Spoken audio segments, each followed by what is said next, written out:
এখন হচ্ছে প্রথম অধ্যায় শুরু করছি। প্রথম অধ্যায়ের প্রথম যে টপিকটা সেটা হচ্ছে তথ্য ও যোগাযোগ প্রযুক্তি বা ইনফরমেশন অ্যান্ড কমিউনিকেশন টেকনোলজি। তথ্য ও যোগাযোগ প্রযুক্তি বা তথ্য ইনফরমেশন যোগাযোগ কমিউনিকেশন প্রযুক্তি টেকনোলজি জিনিসটা কি? এটার যদি সুন্দর একটা সংজ্ঞা আমরা দিতে চাই সেটা হচ্ছে তথ্য সংগ্রহ, সংরক্ষণ, প্রক্রিয়াকরণ, ব্যবস্থাপনা এবং তথ্য এক স্থান থেকে অন্য স্থানে নির্ভরযোগ্যভাবে আদান প্রদানে ব্যবহৃত প্রযুক্তি হচ্ছে তথ্য ও যোগাযোগ প্রযুক্তি। যেমন তথ্য সংগ্রহ, অর্থাৎ যে ইনফরমেশন আছে সেটাকে কি করতে হবে, সেটাকে কালেক্ট করতে হবে, সংরক্ষণ করতে হবে, প্রিজার্ভ করতে হবে, প্রক্রিয়াকরণ বা প্রসেস করতে হবে, ব্যবস্থাপনা বা ম্যানেজ করতে হবে। তথ্য এক স্থান থেকে অন্য স্থানে আদান প্রদান করতে হবে, অর্থাৎ কমিউনিকেট করতে হবে, এক স্থান থেকে নির্ভরযোগ্যভাবে ডিপেন্ডেবলি কমিউনিকেট করতে হবে। ঠিক আছে? তো বা রিলায়েবলি কমিউনিকেটেড করতে হবে। তাহলেই সেটাকে আমরা সেই যে প্রযুক্তি সেটাকে আমরা কি বলতে পারবো? তথ্য ও যোগাযোগ প্রযুক্তি। তথ্য ও যোগাযোগ প্রযুক্তির ক্ষেত্রে দুইটা বিষয় আমাদের আসে, বোঝার জন্য তিনটা শব্দ আসে। একটা হচ্ছে তথ্য, একটা হচ্ছে যোগাযোগ, একটা হচ্ছে প্রযুক্তি। এই তিনটা শব্দ দ্বারা আসলে কি বোঝায় সেটা আমরা নিয়ে কথা বলবো। তিনটা শব্দ দ্বারা কি বোঝায় সেটা নিয়ে আমরা এখন কথা বলবো। তথ্য, ডেটা বা উপাত্ত প্রক্রিয়াকরণ পূর্ববর্তী অর্থপূর্ণ রূপ হচ্ছে তথ্য। প্রক্রিয়াকরণ পরবর্তী অর্থপূর্ণ রূপ হচ্ছে তথ্য। আচ্ছা, ডেটা বা উপাত্ত প্রক্রিয়াকরণ পরবর্তী অর্থপূর্ণ রূপ হলো তথ্য। যেমন আমি যদি বলি রহিম বিজ্ঞান 13 জিপিএ 5, এভাবে যদি বলি রহিম বিজ্ঞান 13 জিপিএ 5, তাহলে এইটার প্রত্যেকটা এক একটা ডেটা। রহিম একটা ডেটা, বিজ্ঞান একটা ডেটা, 13 একটা ডেটা, জিপিএ 5 একটা ডেটা। ঠিক আছে?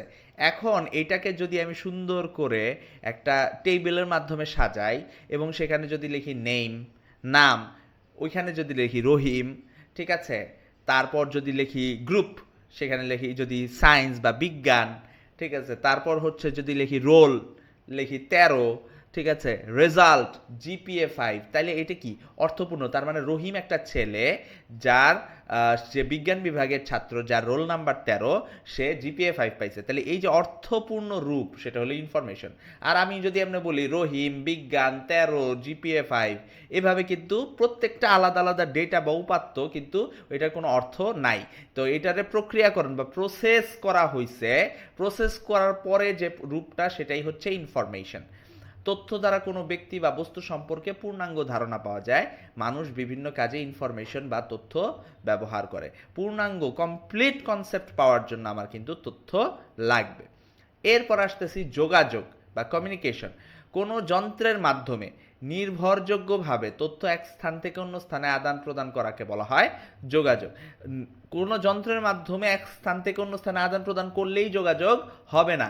নির্ভরযোগ্যভাবে এক স্থান থেকে অন্য স্থানে আদান প্রদান করতে হবে, নির্ভরযোগ্যভাবে, অর্থাৎ রিলায়েবিলিটি থাকতে হবে। তাই না? আমি আপনাকে খুব সহজভাবে একটা কথা বলি। যেমন ধরেন আপনি একটা ধরেন ইনফরমেশন যেই সেই মানে হচ্ছে কি বলে কমিউনিকেশন অ্যাপ ইউজ করে আপনি কি পাঠান? পাঠান না। কিন্তু আপনি কিন্তু যেগুলো নির্ভরযোগ্য অ্যাপ, যেমন ফেসবুক, আপনি তারপর হচ্ছে মেসেঞ্জার, তারপর হচ্ছে হোয়াটসঅ্যাপ, ঠিক আছে, এগুলার মাধ্যমে আপনি পাঠান। আপনি কিন্তু নতুন এরকম শত শত অ্যাপ আছে, তো এই সবগুলা কিন্তু আপনি ইউজ করেন না। কেন? সবগুলোর উপর আপনার নির্ভরযোগ্যতা নাই, ওরকম রিলায়েবিলিটি নাই। ঠিক আছে? এক স্থান থেকে অন্য স্থানে আদান প্রদান করা যায়। আচ্ছা, যেমন মোবাইল ফোনে কথা বলা, ইমেইল করা, ঠিক আছে, তো এই যে ইমেইল ব্যবহার করা, ইমেইল কিন্তু কত ধরনের ইমেইল আছে, জোহো মেইল আছে, এই মেইল আছে, সেই মেইল আছে, কিন্তু আমরা ম্যাক্সিমামই জিমেইল, ইয়াহু এগুলা ব্যবহার করি। কেন? কারণ এগুলা রিলায়েবল। ঠিক আছে? প্রযুক্তি হচ্ছে জ্ঞানের এক শাখা যেখানে প্রকৌশল এবং ব্যবহারিক বিজ্ঞান নিয়ে কাজ করা হয়। প্রযুক্তি হচ্ছে সহজ কথা আমরা সায়েন্সে যেটা পড়ি সেটার অ্যাপ্লিকেশন, আর প্রকৌশল হচ্ছে অ্যাপ্লিকেশন করার যে পূর্ববর্তী যে অবস্থাটা, সেটা হচ্ছে প্রকৌশল বা ইঞ্জিনিয়ারিং। অর্থাৎ যেখানে আমি এরর ক্যালকুলেশন করি, সেটাই হচ্ছে আসলে অ্যাকচুয়ালি ইঞ্জিনিয়ারিং কোনো একটা বিষয় নিয়ে। বুঝাইতে পারছি? এরপর আমরা আসি তথ্য প্রযুক্তি। আচ্ছা, আমরা কিন্তু ইনফরমেশন অ্যান্ড কমিউনিকেশন টেকনোলজি নিয়ে কথা বলতেছি না, আমরা কিন্তু ইনফরমেশন টেকনোলজি নিয়ে আলাদা করে কথা বলা যায়, কমিউনিকেশন টেকনোলজি নিয়ে আলাদাভাবে কথা বলা যায়। তাহলে তথ্য প্রযুক্তি কি? তথ্য সংগ্রহ, এর সত্যতা ও বৈধতা যাচাই, সংরক্ষণ, প্রক্রিয়াকরণ, আধুনিকরণ, পরিবহন, বিতরণ ও ব্যবস্থাপনার সাথে সংশ্লিষ্ট প্রযুক্তি হচ্ছে তথ্য প্রযুক্তি। তাইলে তথ্য প্রযুক্তির জন্য আমার তথ্য প্রযুক্তি হইতে হলে, ইনফরমেশন টেকনোলজি হইতে হলে কি করতে হবে? আমার তথ্য প্রথমে কালেক্ট করতে হবে, সংগ্রহ, এরপর এর সত্যতা বা বৈধতা যাচাই করতে হবে, অথেন্টিকেশন বা ভ্যালিডেশন করতে হবে। ঠিক আছে?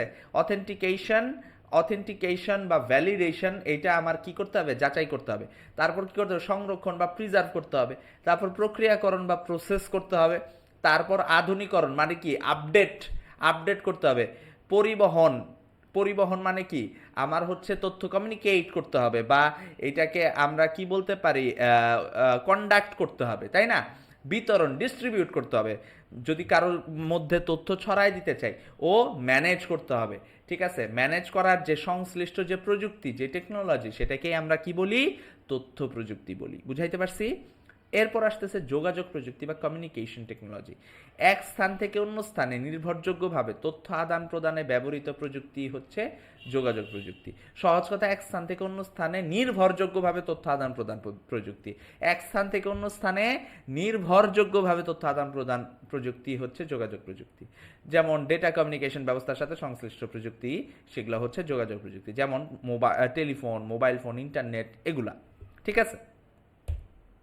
আচ্ছা, types of information and communication technology কি কি? Computing and information system, broadcasting, telecommunication, internet, এই সবগুলা বিষয় আমার ইনফরমেশন অ্যান্ড কমিউনিকেশন টেকনোলজির ভিতরে আসে। Computing and information system, broadcasting, telecommunication, internet. ঠিক আছে? আচ্ছা, তথ্য ও যোগাযোগ প্রযুক্তির সুবিধা। তথ্য ও যোগাযোগ প্রযুক্তির সাহায্যে পারিবারিক বা ব্যবসায়িক সদস্যদের সাথে দ্রুত যোগাযোগ করা যায়। তথ্য যোগাযোগ প্রযুক্তির সাথে পারিবারিক ও ব্যবসায়িক সদস্যদের সাথে আমরা তাড়াতাড়ি যোগাযোগ করতে পারি না? ব্যবসায়িক কার্যক্রমকে অটোমেটেড বা ডিজিটাল করা যায়। এই যে যেমন আগে এরকম একটা হচ্ছে হাল খাতায় সব কিছু লিখতো, তাই না? হাল খাতায় সব কিছু লিখতো, হিসাব নিকাশ করতে। এখন কি এক্সেল আছে, গুগল শিটস আছে, তাই না?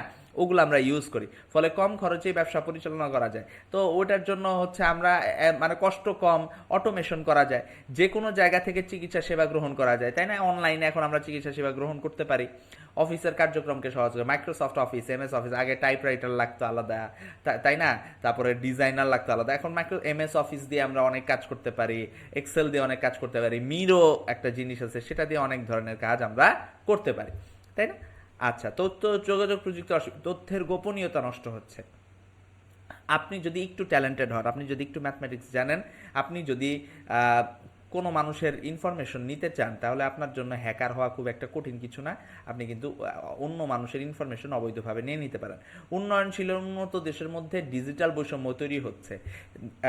অর্থাৎ আপনার হচ্ছে আমেরিকা, ইউএসএ, ইউরোপ, এগুলা যেভাবে অ্যাক্সিলারেট করতেছে মানে ডিজিটালি, বাংলাদেশ কিন্তু সেভাবে অ্যাক্সিলারেশনের পার্থক্য বাইরে যেতেছে, যার কারণে বৈষম্য বাইরে যেতেছে, অর্থাৎ ডিসক্রিমিনেশন অনেক বেড়ে যাচ্ছে।